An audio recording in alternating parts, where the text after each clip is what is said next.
No,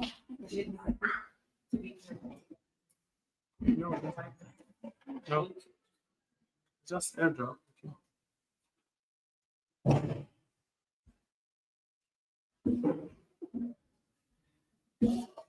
I can show you. Okay, don't show it. Yeah. Mohamad.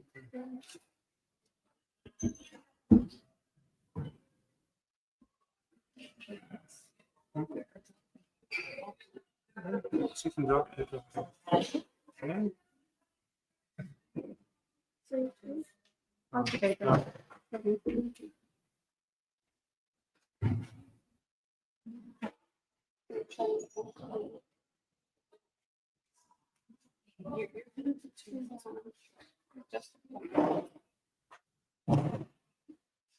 Yeah, so let's try the live chat.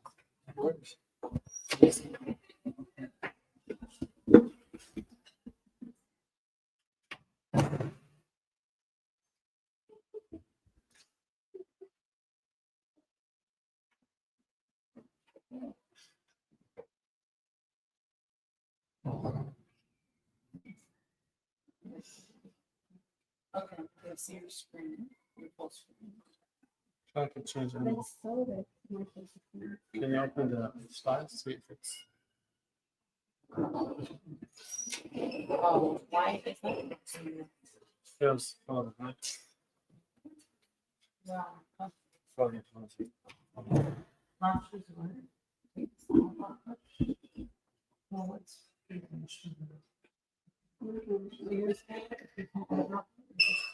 don't have to.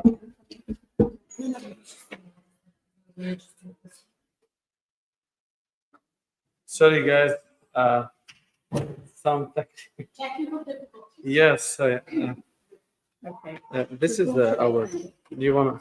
Sure. So just give me your email. Yeah, that's right. Yeah, to me. If you wanna check, huh? The projector is freezing. Try to use my laptop. It's work. You want me to write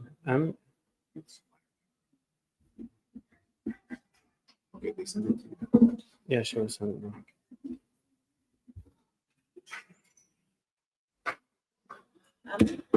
EL. Okay, let me. I can write MEL ZAHED at IIOC.com. IIOC.com. Let it load. It's going to take some time to load. If you want, this is my masjid. If you want to connect from the masjid Wi-Fi. I just don't want to keep disconnecting and connecting because it's taking too much time.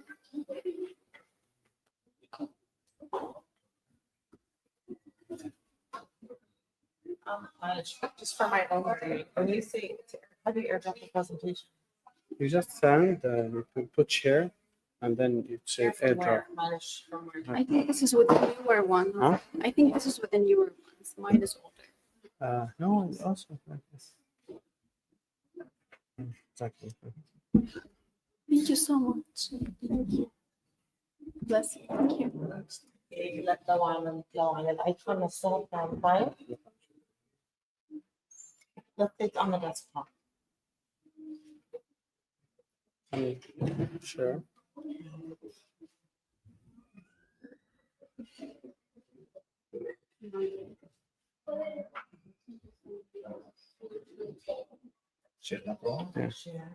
airdrop.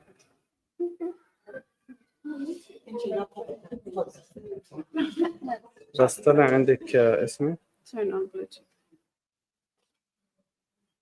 Oh, telling you to go to airdrop and find it.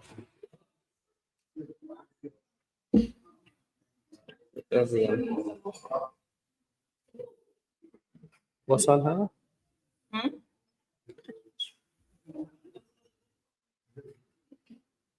Not this This is one. a lot of time. Hey, this one, if you open the control center. It's already open.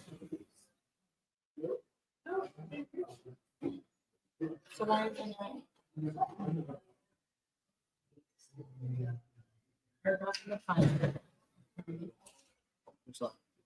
Huh? بس we're trying to. I think the Bluetooth on. No, your Bluetooth is on. Yeah, Bluetooth.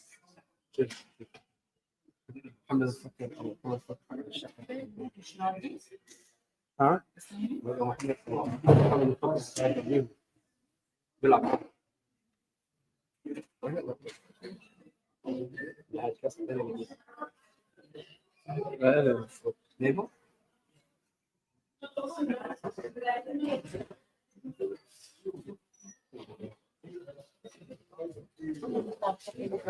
خلص كتير إن شاء الله. Hopefully the other one. It's,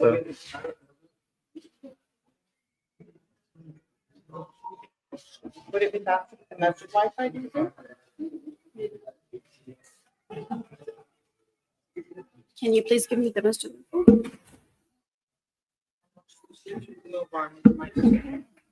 ماشي capital M. Capital M. It's admin. This one, admin. Yes. You want me to write capital M? You put sorry, AS J ID 92865. Sorry, how you go about 8806. Yes. It's already there, huh?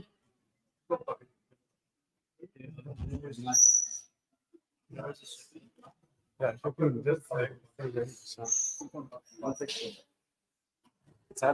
لا لا خلاص. Yeah, something. So now you can continue. Who do you I will get try to make it work here and then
But then you're gonna need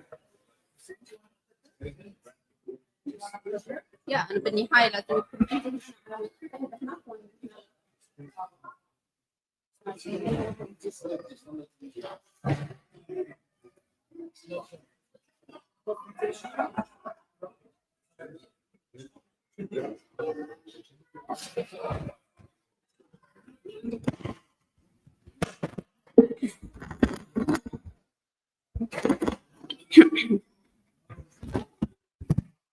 that's the same problem. There's something wrong with the projector. So it's not. Mine, the same problem. Same problem. Yeah, so you have to run without this, like, Alright.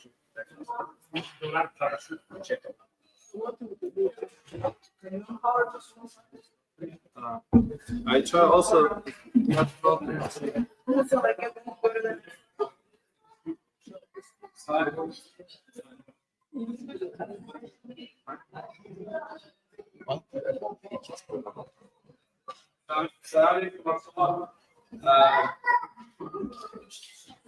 have a technical issue with the projector is not streaming.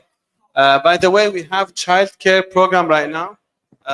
It's open where the inside minute for the kids. What the age?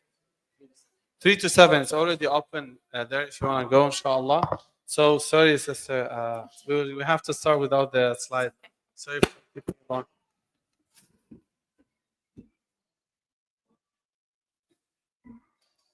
Assalamu alaikum. We'll start all over again for people who just joined us. Today, our topic is talking about anti-bullying, and we'll talk about anti-bullying from Islamic perspective, and also we'll manage to go through the psychological effects of bullying on people and students and parents. I wanted to start our topic by what Prophet Muhammad, peace be upon him, has said. The first hadith talks about Prophet Muhammad sallallahu alaihi wasallam. He said, "The best among you are those who have best manners and best character." This hadith from Sahih al-Bukhari highlight the profound importance of good manner and noble character in Islam. The Prophet, peace be upon him, emphasized that true greatness is not measured by wealth, knowledge, or power, but it's by how a person treats others and uphold ethical conduct. The Prophet highlights character, showing that person's moral integrity. It's what defines their true value. I have been also, the Prophet, peace be upon him, has said in his last khutbah, which he told all Muslims, that I have been sent to perfect good manners. That's from Musnad Ahmad. Islam places a great emphasis on akhlaq, which are ethics and good character. Good manners are not just recommended by Islam, but they're actually central goal of Islam.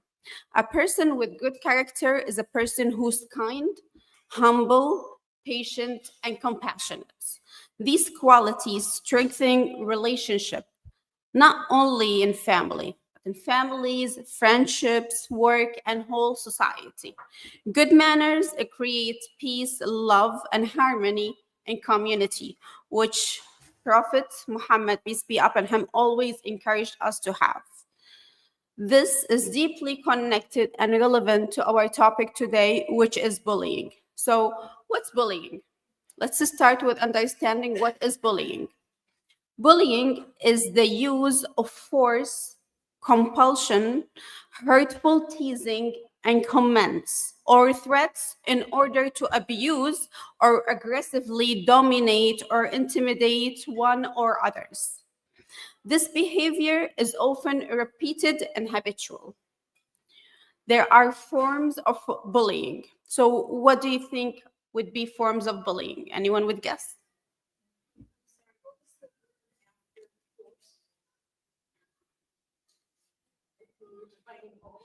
Forced compulsion, hurtful teasing. So anyone would take a guess what are forms of bullying? Name calling. So that would be verbal bullying, right? So for example, as Mr. Abdullah said, verbal bullying is one type of bullying, like name calling, insults, or spreading false rumors about others. What other things? What do you think? Physical, definitely, like hitting, pushing, or damaging someone else's belongings, stealing them or damaging them. Social bullying would be another kind of bullying, like excluding someone when we're playing, then to exclude someone out of a game or out of a conversation, that would be a form of social bullying. Also, spreading lies or ruining someone's reputation, that would be a form of social bullying. Another type of bullying, which is very common nowadays, is cyberbullying, like harassment on social media, messages, or online platforms. And one in particular important form of bullying that is common through minorities is religious and cultural bullying, like Islamophobia, calling someone by Islamophobic names, would be hijab-related bullying sometimes, would be feeling different to exclude someone due to specific cultural traditions, So all those are types of bullying. Some are more severe, but it happens, it's not only one form or another. It can be really severe where it hits someone's very hurtfully, or it can be minimized. Bullying sometimes can be minimized. So, do you think that Islam has a specific understanding of bullying?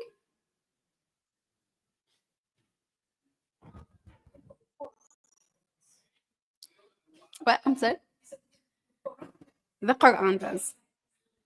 Definitely. So Islam does not use the word bullying. Bullying as a word is more of a modern word.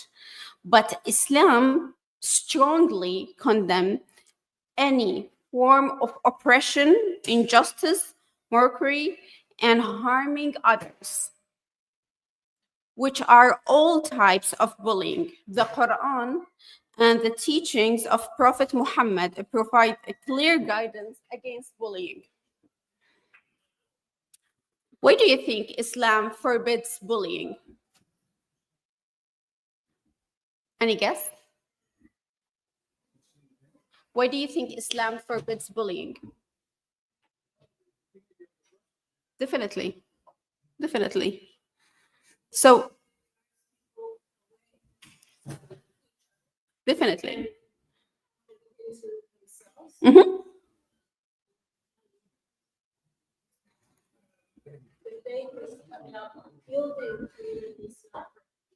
Exactly. Exactly. So bullying is forbidden in Islam because it contradicts all the fundamental principles of justice, mercy, and respect of a human dignity. Islam teaches every individual deserves to be treated with kindness, fairness, and harming other, whether by words or by actions, is considered seriously offensive in Islam. As the brother said, there is a verse in the Quran, which is in Surah Al-Hujurat. I will recite it in Arabic and then again in English. يا أيها الذين آمنوا لا يسخر قوم من قوم عسى أن يكونوا خير منهم ولا نساء من نساء عسى أن يكن خير منهن ولا تلمزوا أنفسكم ولا تنابزوا بالألقاب بئس الاسم الفسوق بعد الإيمان ومن لم يتب فأولئك هم الظالمون. This translates to English, O you who have believed, let not a people ridicule another people. Perhaps they may be better than them. Nor let women ridicule other women. Perhaps they may be better than them. And do not insult one another. And do not call each other by offensive nicknames.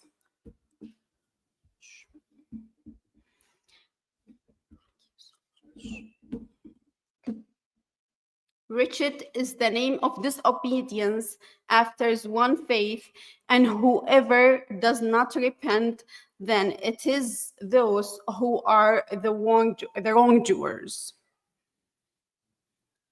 Oh, perfect. So, this stuff? Seriously? Hi, right? Okay, sure.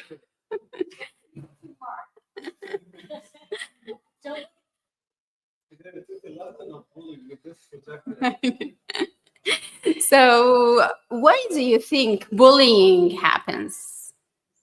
Any guesses? Insecurities. People feeling weaknesses from inside that projects on outside. Definitely. Any other guesses? Important. Again, that is to reflect internal weakness, to compensate an internal weakness. Power seeking, definitely. So some bullies might struggle with self-esteem and use of aggression to feel powerful. So we need to remember one thing: kindness is strength and bullying is actually weakness. Others might be modeling behaviors who would see at home. So it might be the environment who's actually attracting this behavior, or in media. Also, kids would use peer pressure. So peer pressure can lead kids to bully to feel fit in or to gain some social status. And sometimes people do bully because they do not understand, fully comprehend the impact of their action. So it's very important for us to talk about the impact, the psychological consequence of bullying. Since I come from a psychological background, so I will be emphasizing on this. So bullying can cause serious mental health issues. We have the victim, and we have the bully, and we have the parents, and we do also have the effects on society. I'll start with the victim. So in terms of consequences of the victim, it can lead to low self-esteem and self-worth. So victims feel unworthy. They feel weak and unwanted, which leads to poor self-image and poor self-esteem. That by itself can lead to a lot of anxiety and depression. They always come into clinics seeking, they suffer from anxiety and depression, and they don't know much why. But when we track it back, actually, this stems from low self-esteem and low self-image, because they have suffered bullying either by their family or someone close to them or someone in the school or someone in the community. It will also lead to social withdrawal. So victims may avoid school, workplaces, social interactions due to fear. And in severe cases, it can lead to suicidal thoughts or self-harm. This is in extreme cases, and we have heard about cases where students will commit suicide after getting, severely bullied or ashamed, specifically body ashamed. And this can even happen. It doesn't have to happen face to face. It can happen due to cyberbullying as well. Yes. So as it affects the victim, it also has consequences on the bully themselves. So what consequences can lead to bully? What do you think, how bullying would affect bullies? Any guesses?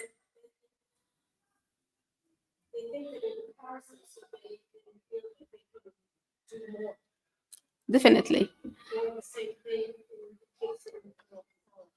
More power, but it's false power. It's actually false image, right? Right. But with this self-image, if they keep on repeating it, what can happen? They would paint this picture. They would become, if they keep on doing it, they will paint this picture and not see emotions of others getting hurt, which make them feel emotionally detached. So they won't sense others. They won't sense what happens to others. So with increased aggression, bullies might become more violent, more abusive, which can happen over the time. And then it leads to the lack of empathy. So it can, with time, numb their emotions and numb their emotions of feeling others. So they stop feeling others' pain. And if it become more and more aggressive, it might lead to legal and social consequences. Many bullies might face legal troubles, and they can be expelled from schools. They would also face social rejections, and it can go sometimes to antisocial behavior, which conducts can happen. Now, since we were talking, part of our topic is actually how to direct bullies in school students. How could it affect school students specifically? So avoid social interactions in school. So it would affect their study, they would affect their academic performances, and they would struggle with their grades because they don't want to go to school anymore. They're trying to avoid the environment. Definitely. It also places a lot of pressure.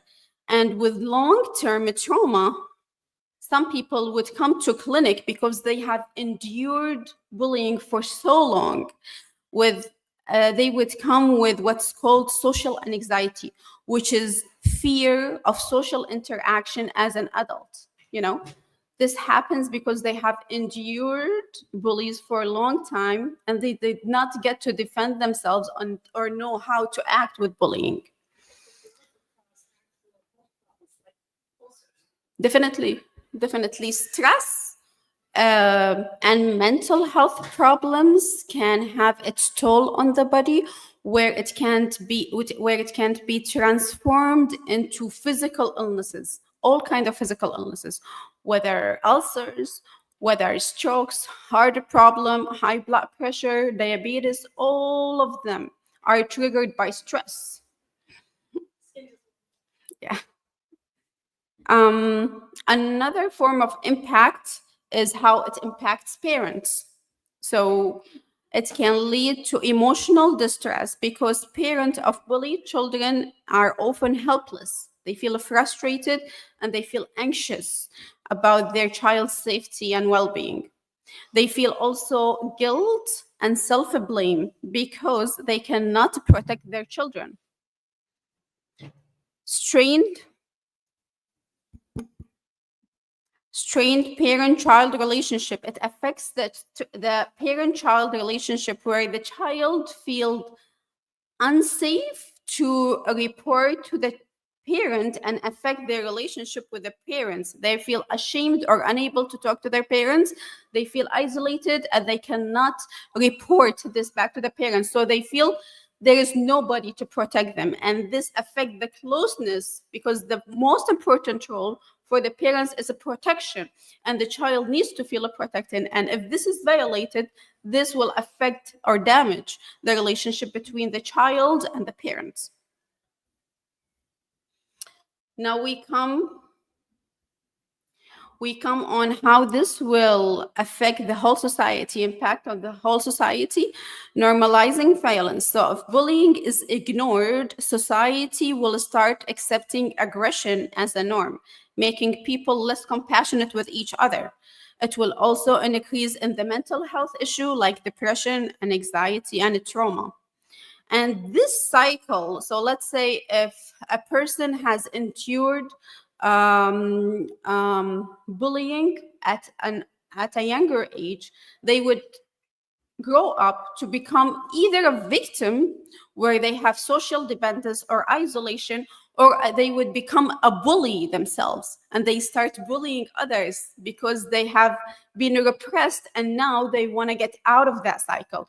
So it creates generational trauma, where people will act on this repression for some time, and it can be transferred to their children and their beloved ones. So it creates a cycle of abuse, generational trauma or generational abuse. So as a parent, how can you help your child? Number one is to be careful, to understand what's bullying, to identify signs of bullying, to identify when your child might be a victim of bullying. What can be physical signs of bullying? What do you think would be physical signs of bullying? Bruises, definitely. Lost belongings. When they come, oh, we're hungry. Why are you hungry? Didn't you eat your lunch? No, someone took it.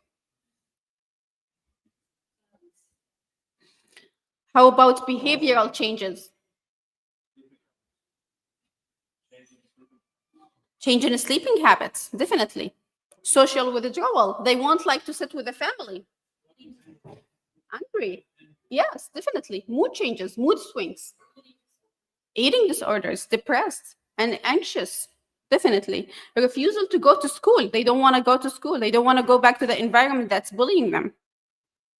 And emotional signs, low self-esteem, mood swings, fear of social interactions. So we need to be careful and identify the changes in behavior with our children. That's number one. Number two, creating open communication at home. Very important, to encourage honest conversation, to ask them the right questions without judgment. What has been happening? To me, forced it to change it to a child. Basically, this morning, my mother didn't believe me. Mm. My parents, one time, teacher grabbed me and banged my head against the wall. She had cut fingernails. And that was the only reason my parents believed that I didn't do it myself, and that teacher did it. The fingernail imprints in my arms. And how did that affect you, the parents not believing you? Seriously. Yeah. And years later, when my mother finally believed me about some of the things, I was like, it's too. Yeah. And then I was. So an example of creating safe environment for the kids to come to the parents and tell them about their what's happening, school environment, asking what's going on. Is anyone making you feel uncomfortable? Is there anything changing in your environment? Those are important questions, encouraging them, telling them about our own experiences of bullying, actually. So they won't feel alone. They would feel, oh, if this has happened to my parents, the adult is protecting me, then I can share with them what's happening with me too. So it's very important to create that safe environment and to be an active listener to make children feel heard without judgment. We won't come back and tell them, how did you allow this to happen to you? Why didn't you come and tell me from the beginning? All those are scary tones. To listen to them with empathy, making them feel understood, making them feel heard, making them feel cared for, to give them that hug. You're coming to me now, you're safe. Thank you for letting me know. Thank you for sharing this with me. That's very important, and give the child a lot of trust to share more and more with you. And then building a trust with a child, again, by creating safe environment where they feel comfortable sharing. Now, how to help them to cope and respond, that's another issue. Every single case of bullying has its own response. Verbal bullying is different than physical bullying. And if the parent does not know how to respond, they can talk to a specialist. They can bring the child and come with the child and talk to a specialist, counselor. How can we deal with this?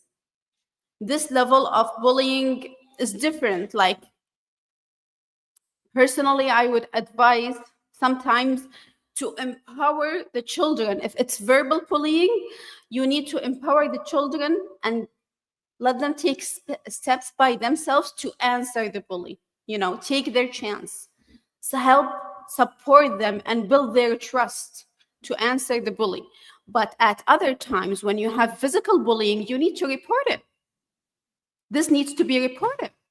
There is a physical harm, and this needs to be stopped. The abuse needs to be stopped. So emotional coping strategies is very important, where we teach self-calming techniques, breathing, counting to 10, muscle relaxation, meditation, assertive responses. Teach the children how to respond confidently by building their confidence, and when to intervene as a parent.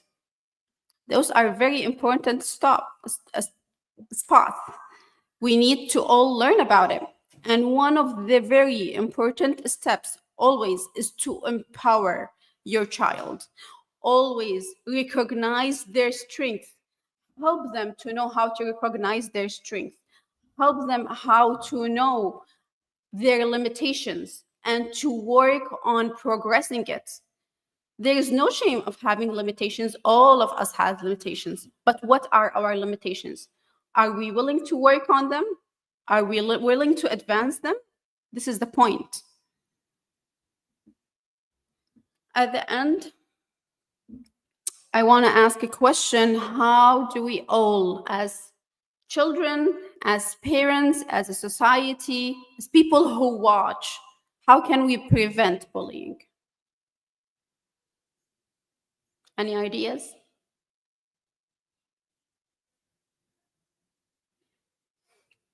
So practicing good manners, being kind, being empathy, having empathy toward others, speaking kindly and truthfully, controlling anger and being patient, forgiving others and showing mercy, helping those in needs without expecting anything in return, treating family, friends, and even strangers with respect and fairness, and encouraging each other to spread positivity online instead of hate. We need to speak up. Speaking up is very important. So if we see bullying, we need to stand up for someone and tell an adult who can make a difference, a teacher, a parent, a school counselor. We need to report it. We need to speak up, stand strong, and support each other.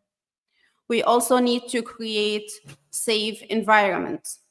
The schools and families should encourage open communication always with their kids, so the kids feel safe reporting bullying. And at the end, we need to remember it's always good slogan to have kindness as my superpower. And we can also ask, what would our Prophet do if he was in our shoes? Thank you.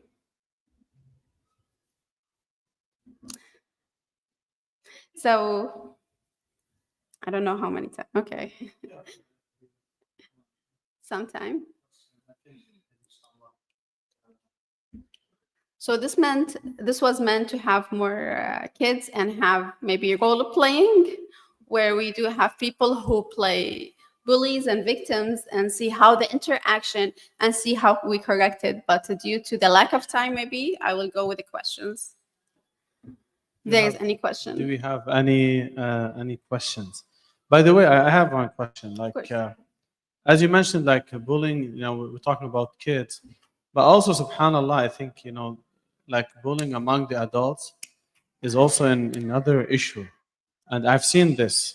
Like, so when you are kids, sometimes they bully each other, they fight, they do this, but cracking jokes sometimes on each other and belittling what he's saying, not respecting, and then you feel like the other parties cannot defend himself, and subhanallah, it leaves a lot of impact. And also, like, husband to wife, wife to husband, also this is another thing that I see in the community, based on the people that we meet. So subhanallah, this is another really that's why Islam came in a way to make يعني the Prophet sallallahu alaihi wasallam, he mentioned al-Muslimu ala al-Muslim haram. Yani the entire Muslim, his body, his emotional, his everything is haram to other Muslim. Like, you're not supposed to get anything from his honor, his physical, sanctity. So, what do you think about the bullying among the adults? The adults. So in terms of adults, I feel it's somehow easier because with adults, we can teach how to build boundaries. Like there's always the language where we build boundaries, even within couples. Like sometimes we need to communicate. We need to communicate what is okay and what is not. Like sometimes someone's bullied, and let's say in a gathering, and someone bullying that person. Does it bullying? It has to be repetitive or one time, for example, or being in different. It can be usually bullying when someone takes it. It's usually a repetitive behavior, even specifically if it is ignored. That's why they say we should not ignore bullying. We should take it seriously. We should stand up for it. So we either report it or we go back and understand why the person is doing so. Yeah.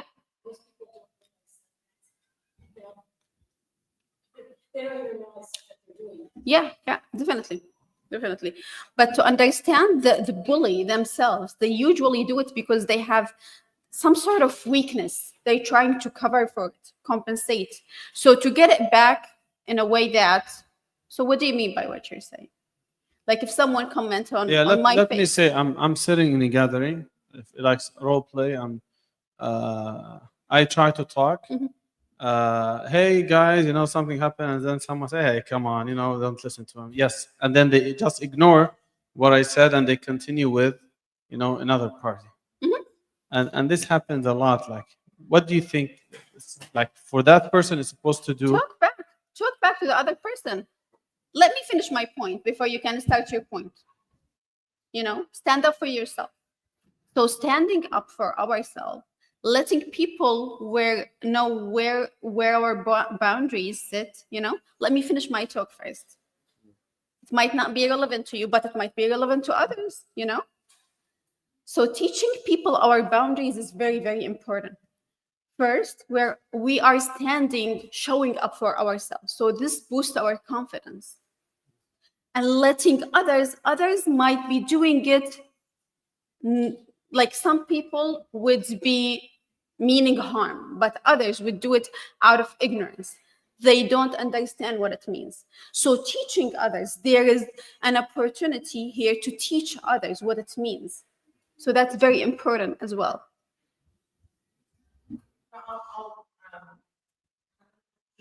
To that thing, so that personal boundaries are super, super critical.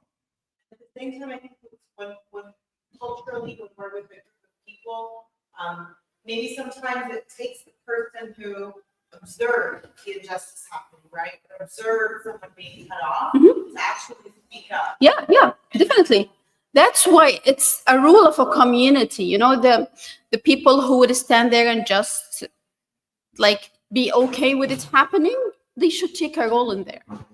Because it's a whole society we're building, where we are talking about, we're not talking about two people together, we're actually talking about the whole society. And that is what Prophet, peace be upon him, always emphasized, is the role of society of taking harm or causing it. You know, taking harm away or causing it. So it's part of our duty, like whenever this happens, like to stand up and fight it and to stop it. You know, sometimes as a masajid, maybe I can share this. We have some kids, you know, people are coming to the masjid, and then we have some, you know, people or kids that they are bullying other kids, and we warn them once and twice, verbally, or you know, sometimes. And then you know the imam sometimes stands in a very difficult position. Like you can tell the parents, "Hey, don't bring your kids here," or you know, like or you can tell the kids, the parents, like your kid is trying to bully other kids and try to solve the problem. So we came across, you know, to the point, if you stop him, you're afraid that he's not coming to the masjid, and then he's losing his faith, like if he's being rejected. And if you keep him, he's not stopping bullying the others, then this is another issue. So what's your Maybe the say? imam can take an active role in teaching the parents, you know, what is this behavior? How is this behavior affecting other people? You know, and teaching your kid this behavior, you're actually acting in your faith, in the faith of Islam. You're teaching them something for their own sake, for their future, for their home. You know, to start with, he might be bullying people outside, but next day he would be bullying his brother or his mom or his dad. So teaching a behavior in response to everything, it's more of a building a person, you know, there it's building a person who is good for their family, for themselves, for their deen, for their family, and for their friends, for their community, for the masjid. So And refer them to counsel. always.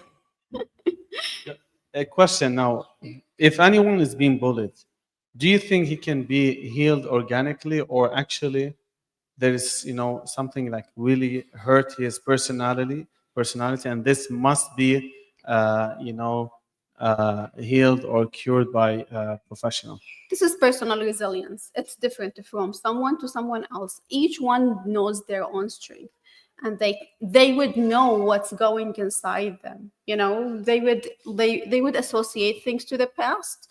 So it depends a lot on their personality, you know, the amount of the bullying, the amount of the abuse that they have been with, their social circle, the support group that they have. Some people do not have support group at all. Some people would rely on their people surrounding them, good parents, a lot of friends, to help them get out of it. So each case is different. There is no one answer. Your question if someone was bullied or is the bully? No, not the Was bullied. The person bullied. Yeah. Because I think personality sometimes lasts. Are you talking about the bully or the victim? Victim. The victim. Okay. And the bully themselves, by the way, needs help. The bully needs help as much as the victim needs help, because there is something that they need to they're trying to cover. There is a personal weakness, something lacking. They don't. Wow. Yeah. Yeah. Some do self-medicate. Mhm. They need the extra excitement or energy in order to focus. But again, it's hiding something. Yeah, definitely. Awareness comes first, as always. Any other questions? Mhm. In terms of interaction or keeping, not respecting the rights of each other. Is that part of bullying? Keeping what? I'm sorry? With respect to couples? Yes, keeping. In terms of their relationship. Yes. So if one does not respect or honor the rights of the other, or continue maybe rejecting a person, or how, is that considered bullying? Rejection is different, you know. Or continue maybe belittling the person, Using your rights, okay, in order to harm others, or yeah, using your power in order to harm, like a husband use the power to harm the wife. That's bullying. That's some sort of abuse, actually. So, or vice versa, the other way. It goes both ways.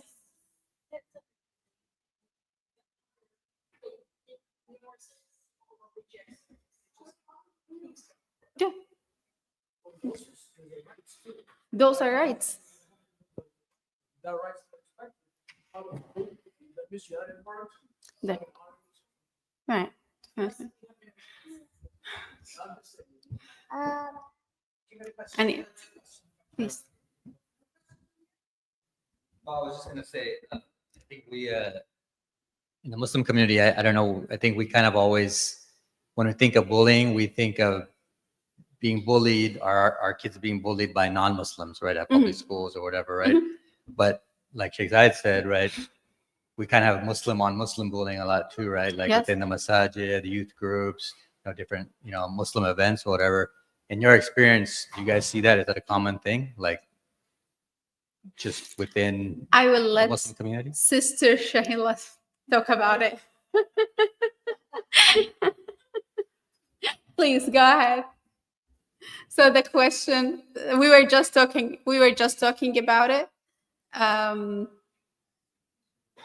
We're just talking about it. He was talking about bullying through Muslim communities, kids that are in homeschool, kids that are in Muslim communities, students in homeschooling, going through.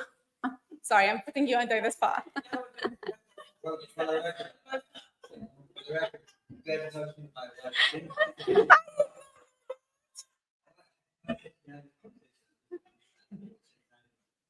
I think earlier we talked about how sometimes kids may have learned this outside or online or somewhere else, and then sometimes they're trying it out.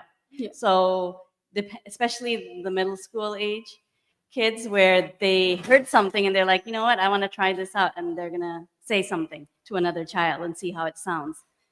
Whether it was done to them, and sometimes it was maybe a relative, an older sibling, and then it just kind of gets passed down to those younger kids.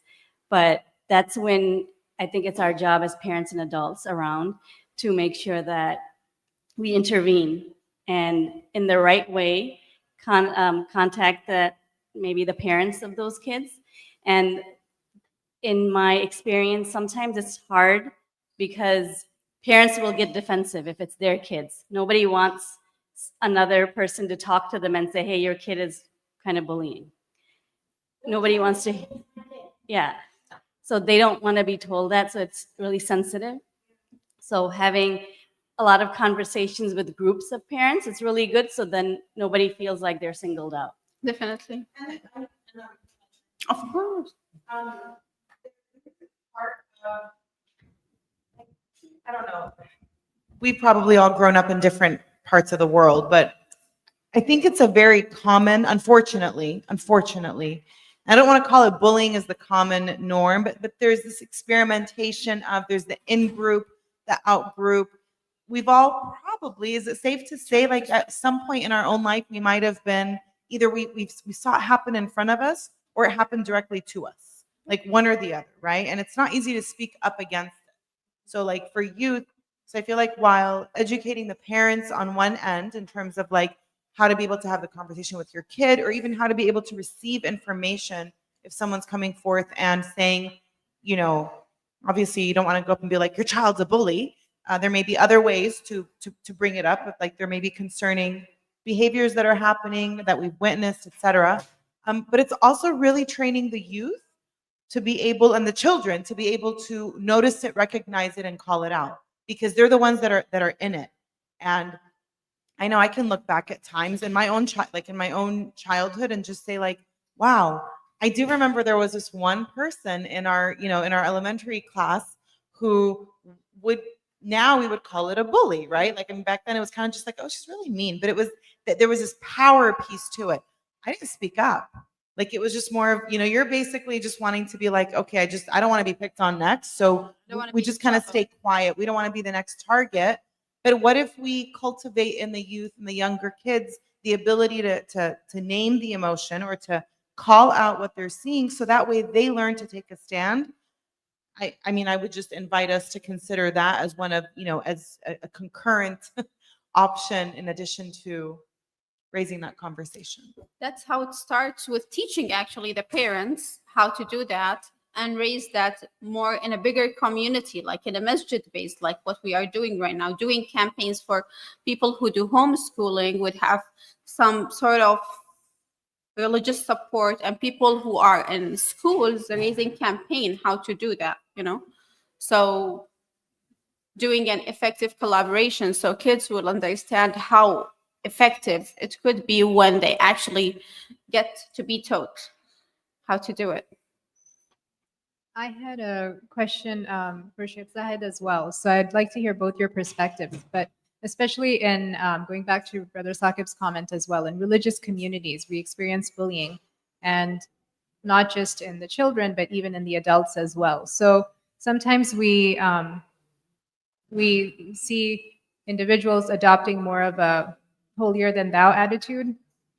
And so the bullying may be, whereas, the bullying with a non-Muslim would be picking on someone who's wearing hijab, the Muslims might bully someone who is not wearing hijab, or they may treat them differently, or they may think that, hey, this person is wearing hijab, but not in the way that I want them to wear it. So again, that manifests itself publicly as well, many times, where I think the idea here is that we want to create safe spaces for everyone, right? Mm-hmm.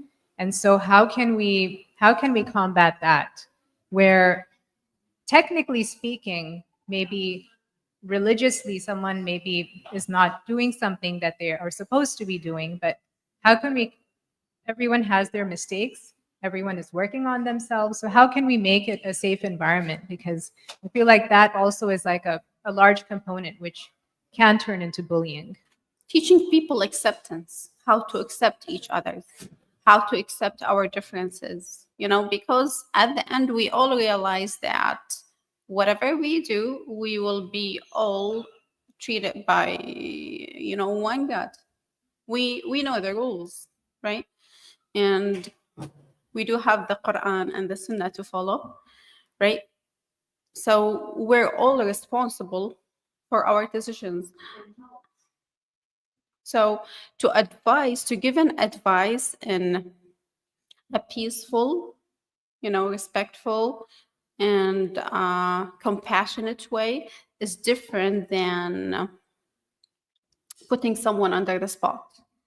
So to teach people acceptance, tolerance, and compassion, to speak with kindness, this is very important. And again, this all stems from Quran and Sunnah.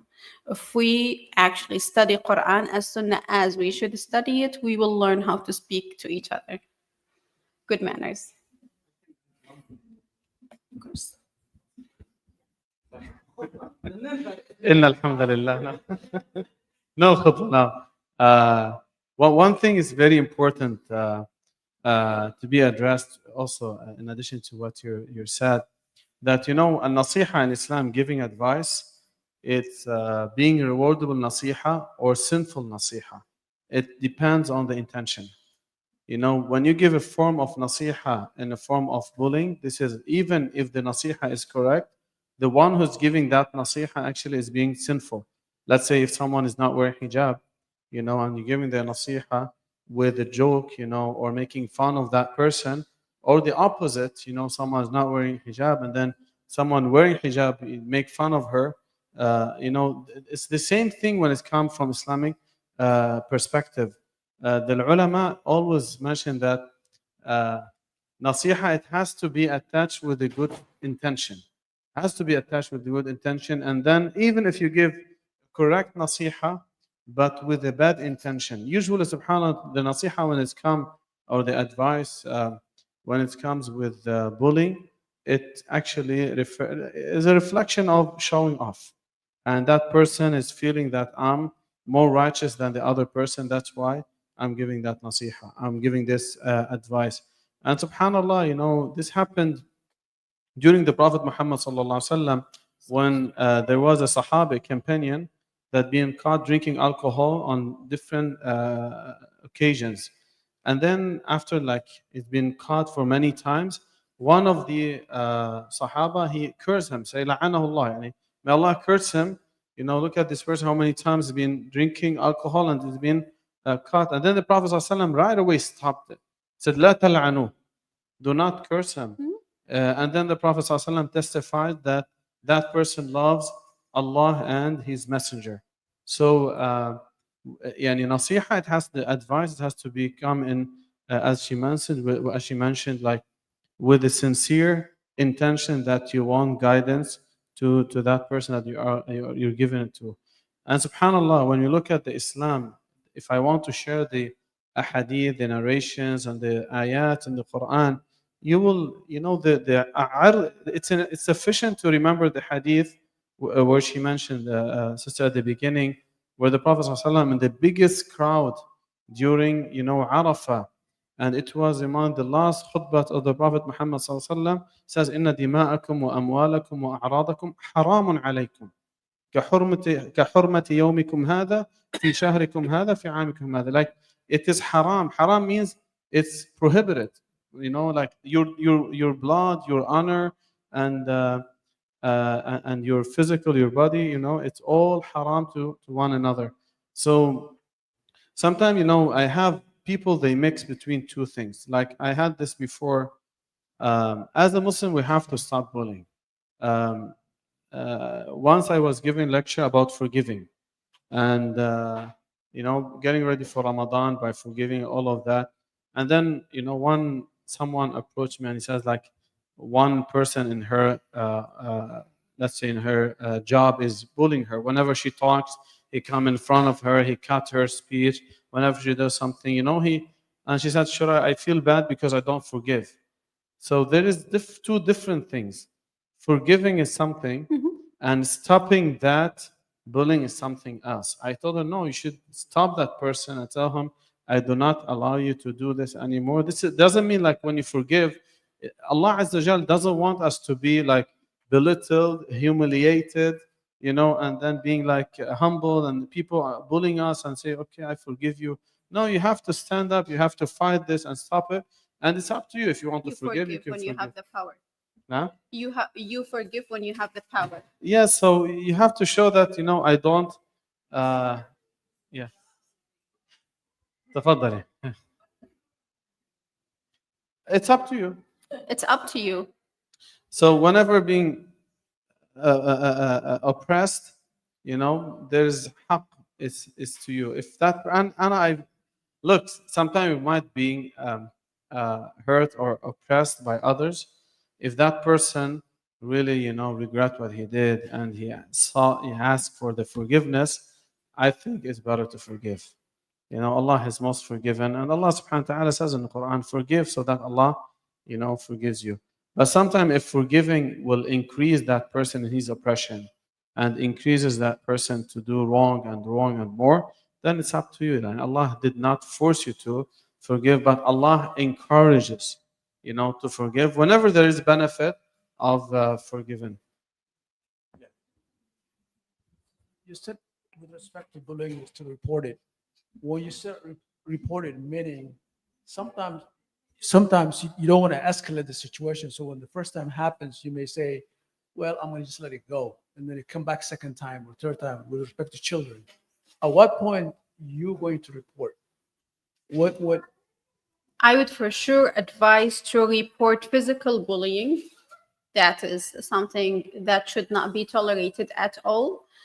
In terms of verbal bullying, I would always encourage the child to go and speak with their parents and speak to counselor regarding it, because usually they would feel weak.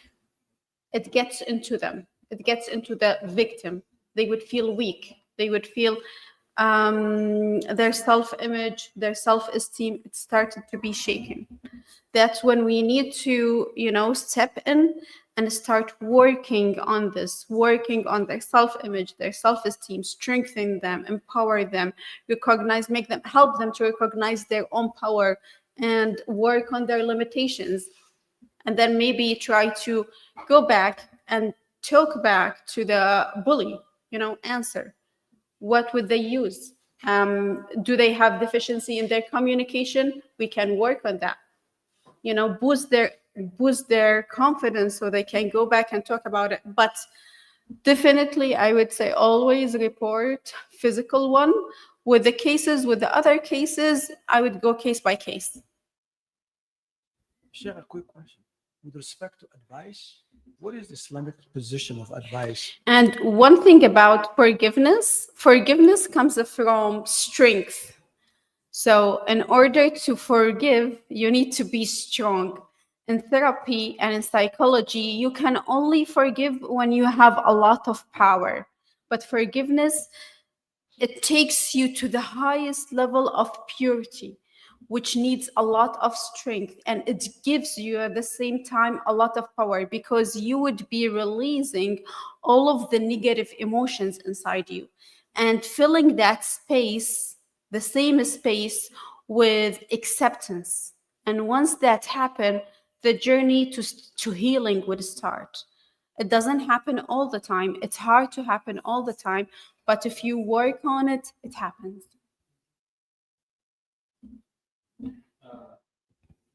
Maybe we can have two more questions, and we don't want to keep you more. The question was about advice. So most of the time when I look at the seerah of the prophets, people ask him for advice. He doesn't just come out and give advice. So what is the perspective in terms of giving advice? You just advise the person when they did something, or you wait for that person to ask for advice? Yeah, it's like advice. Shall you wait for it, or someone asks for it, or you can give it without being asked? The Prophet ﷺ says in the hadith, مَنْ رَأَى مِنْكُمْ مُنْكَرًا فَلْيُغَيِّرْهُ بِيَدِهِ فَإِنْ لَمْ يَسْتَطِعْ فَبِلِسَانِهِ فَإِنْ لَمْ يَسْتَطِعْ فَبِقَلْبِهِ. Like whoever sees something wrong and he's capable to change it with his hand, let him change it with his hand. If you cannot, then with your tongue. If you cannot, then with your heart. And this goes together. Like if you see something wrong, so you're supposed to give that advice. But this is like you see something wrong and you give that advice nicely, gently, with the wisdom, with hikmah.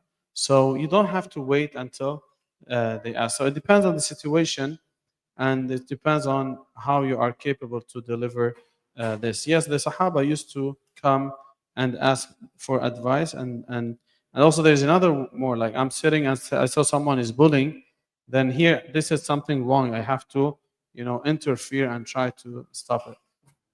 Brother Abdullah. I would add one more thing to that. So, giving an advice doesn't have to be directly. Like, for example, Hassan wal Hussein, the grandsons of Prophet Muhammad, when they saw someone who was doing wudu in a wrong way, they started doing role playing in front of him in order not to embarrass him.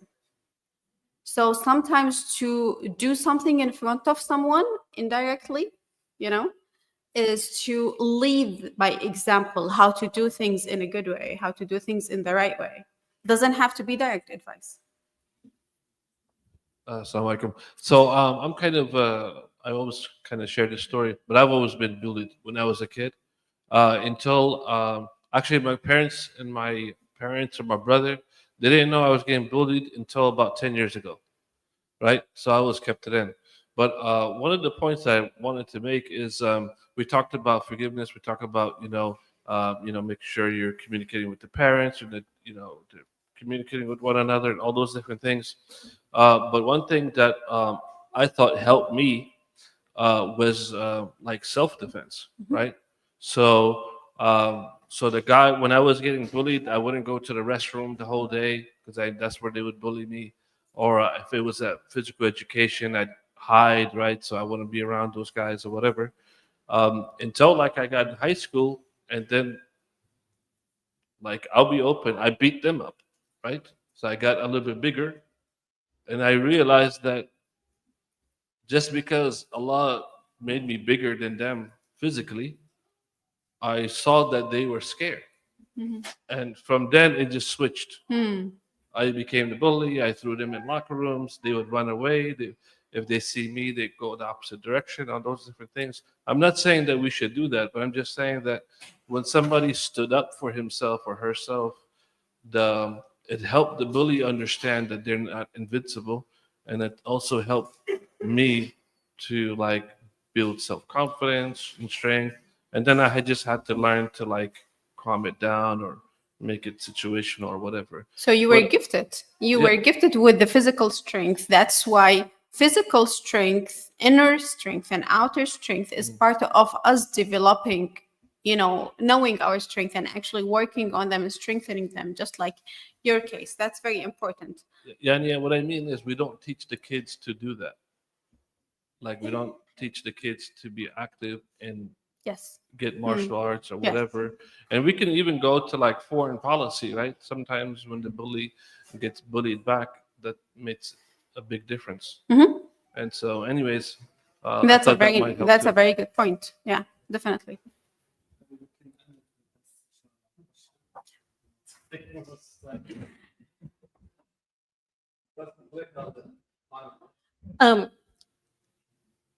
One of the things I have not heard this evening, and I'd like to put forth, is that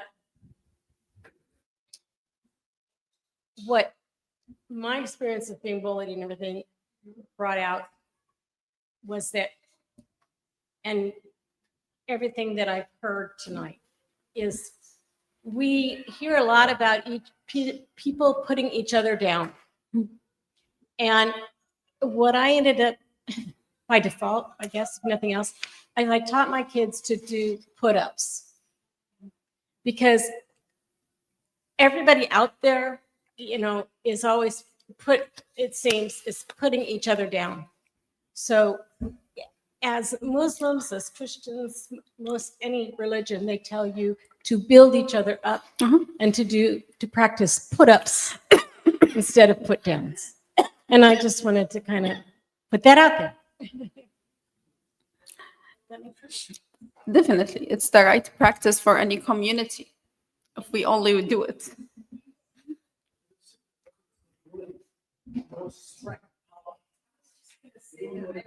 Yes. They're looking for problems.